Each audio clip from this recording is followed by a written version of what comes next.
te escuchamos, Gabriel. Bien, el gobierno finalmente reglamentó el Fondo de Asistencia Laboral, el FAL, ese nuevo mecanismo que va a permitir financiar indemnizaciones por despido y juicios laborales mediante aportes mensuales que tienen que hacer las empresas. Hay que aclarar algunas cositas para que tengamos en claro. El esquema va a comenzar a regir el 1 de noviembre. Es decir, que hasta noviembre seguimos con el régimen actual. Y los fondos recién van a poder utilizarse en abril del 2027, una vez cumplido el periodo mínimo de aportes exigido por la ley. Esto va a estar alcanzando a casi 6 millones de trabajadores registrados del sector privado y va a ser obligatorio para todas las empresas. El FAL, que quede claro, no elimina ni modifica el régimen de indemnizaciones vigente. La diferencia es que en lugar de afrontar el pago directamente con recursos propios al momento del despido, las empresas utilizarán el dinero acumulado en ese fondo específico que va a estar constituido para ese fin. Quedan excluidos del sistema el sistema de empleo público y el personal de casas particulares.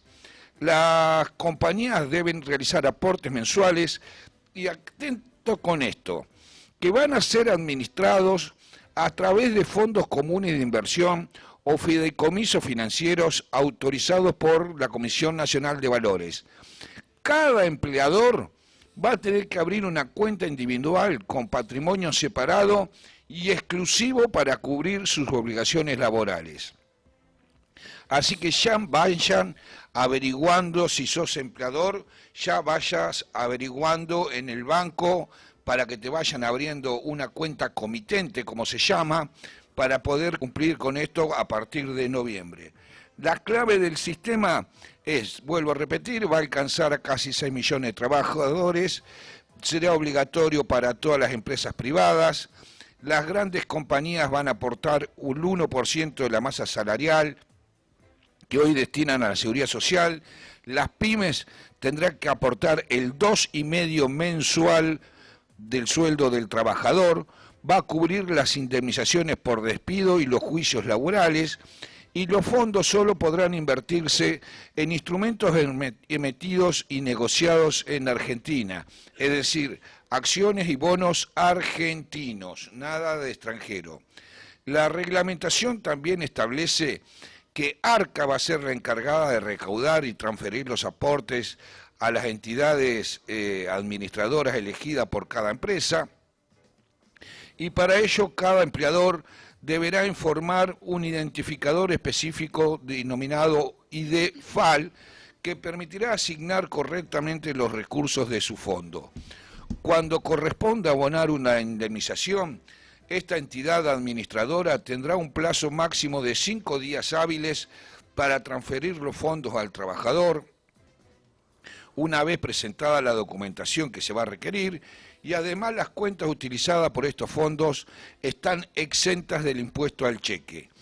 Aunque la reforma laboral prevía que el sistema comenzara a funcionar el 1 de junio del 26, el gobierno decidió postergar su implementación hasta noviembre para complementar la reglamentación, adecuar los mecanismos operativos, y también influyó el impacto fiscal de la medida, ya que parte de los aportes patronales dejarán de ingresar al sistema previsional. De acuerdo con la normativa, las empresas deben realizar al menos 6 meses de aporte antes de poder utilizar los recursos esos acumulados.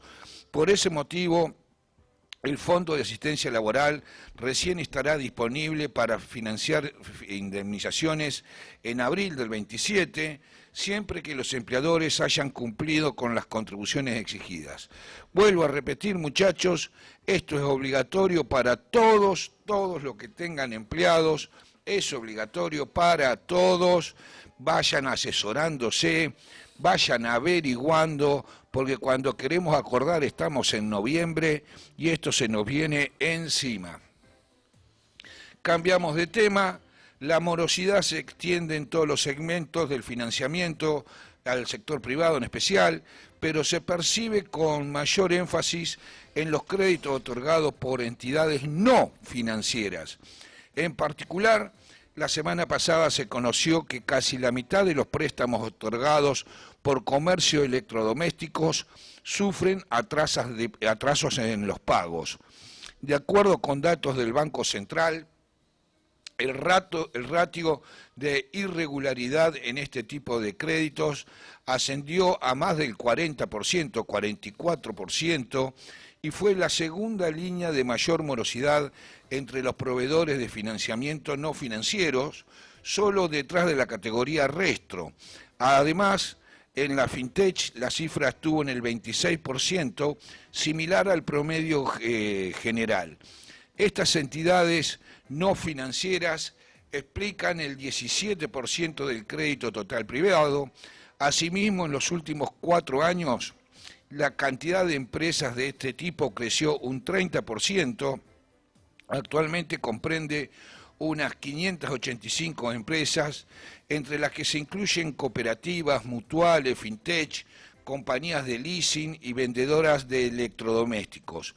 En conjunto, financian a más de 12 millones de personas, equivalentes al 85% de los deudores del sistema financiero, y de ese 12 millones de personas, 7 millones son compartidas con los bancos y 5 millones son exclusivos para este segmento de financiamiento.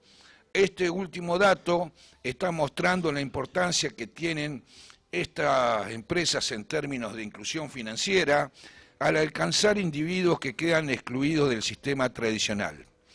La regularidad es más alta entre deudores exclusivos de estas entidades, 36%, que entre los que son compartidos con los bancos, que están un 23%. ¿Eso qué es lo que refleja? Que estos proveedores llegan a deudores con peor calificación. Los clientes exclusivos de las entidades son muchos, pero tienen deudas más chicas que los compartidos. En cuanto a la composición del crédito, las otras emisoras de tarjeta de crédito concentran la mayor parte de los saldos, vienen seguidos por la FinTech y las empresas de venta de electrodomésticos, donde más del 50% de dicho financiamiento lo explica la tarjeta naranja y Mercado Libre, más de la mitad. La dificultad de las personas para cumplir con esta deuda se ve agravado por las elevadas tasas de interés y a la vez dificulta su recorte futuro. En promedio, para los préstamos personales, superan el 140% nominal, más del doble de las tasas bancarias. Por eso también el ratio de morosidad que hay. La tasa es exorbitante. Las tarjetas de crédito, para que nos hagamos una idea, se ubican algo por debajo del 90%, dado que el Banco Central le fija un techo vinculado a las tasas de préstamos personales del sistema financiero. Si bien estos son datos oficiales, vale remarcar que hubo indicios de un nuevo crecimiento en la morosidad en base a la información de Central de Deudores del Banco Central en las entidades no financieras, ya que el 31% de los préstamos tiene demoras de al menos 90 días. En los bancos la mora promedio es del 7%, en las familias asciende al 12%, cuando a fines del 2024 era apenas del 2,5%, y ahí nosotros ya empezábamos a hablar de este tema.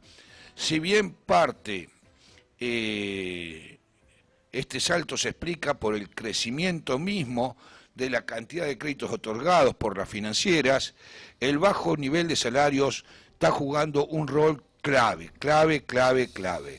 La línea más afectada dentro de los hogares son los préstamos personales y las tarjetas de créditos, asociadas aparte de la dificultad que tienen los préstamos para recuperarse, es que siguen siendo muy altas en términos reales las tasas de estos tipos de préstamos. ¿Sí? De ahí también explica la morosidad. Para que nos hagamos una idea, un préstamo personal bancario, la tasa está en el 67%, ¿sí? Se mantiene totalmente estable. Para las empresas, la morosidad es más leve, la morosidad en el sector empresario está andando en cerca del 3%, pero también muestra un alto y constante avance en los últimos meses. Aquí los peores datos se concentran en pymes y en sectores como la construcción y el comercio, además de algunas industrias puntuales como puede ser el sector textil.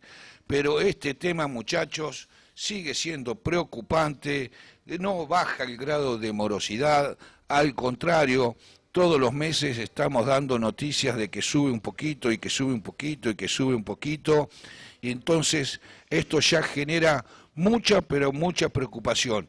Y ya empezamos a poner el foco en esto que te contaba recién. Empezamos a poner el foco en aquellos préstamos que están por afuera del sistema bancario, donde la morosidad es altísima y las tasas de interés que se pagan son altísimas. Así que mucho cuidado con esto. ¿Cómo andamos de tiempo? Sí, tenemos tiempo, dale, tenés 5 minutitos más, dale. Bien. Mientras tanto, el crédito en pesos al sector privado no logra anotar en mayo un repunte al que aspira el gobierno para dinamizar una actividad económica que a nivel urbano se mantiene en baja, con una tasa de interés de los préstamos que no mostró grandes subas durante el mes. La principal explicación aparece por el lado de las restricciones que están poniendo los bancos de acceso al crédito a causa de este incremento de la mora tanto de los hogares como de las empresas.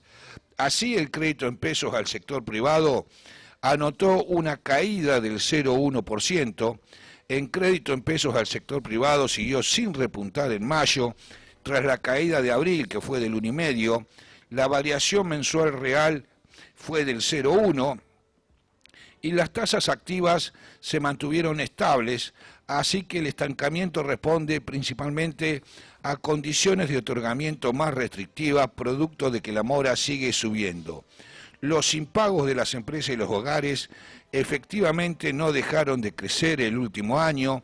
Los datos oficiales hasta marzo muestran que la mora de las familias trepó hasta el 12%, la de las empresas superó el 3%, y se proyecta para este mes que va a estar más arriba todavía.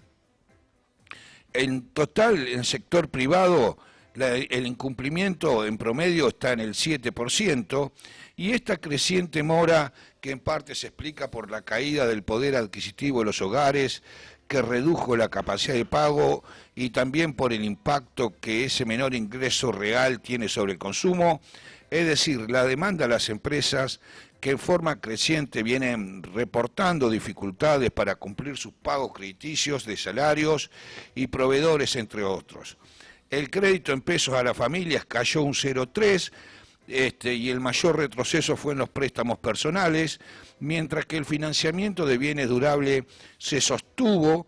Las empresas, en cambio, mostraron una leve recuperación, un 0,1% para arriba, con los adelantos, especialmente en cuenta corriente, compensando la baja en documentos a sola firma, es decir, la venta de cheques. Este es el cuadro de situación. Si el gobierno estaba esperando otorgar crédito para que la actividad económica repunte en la República Argentina, por ahora eso no le está saliendo. Lo dijo nuestro ministro de Economía, el señor Gabriel Esmale, a las 8:08.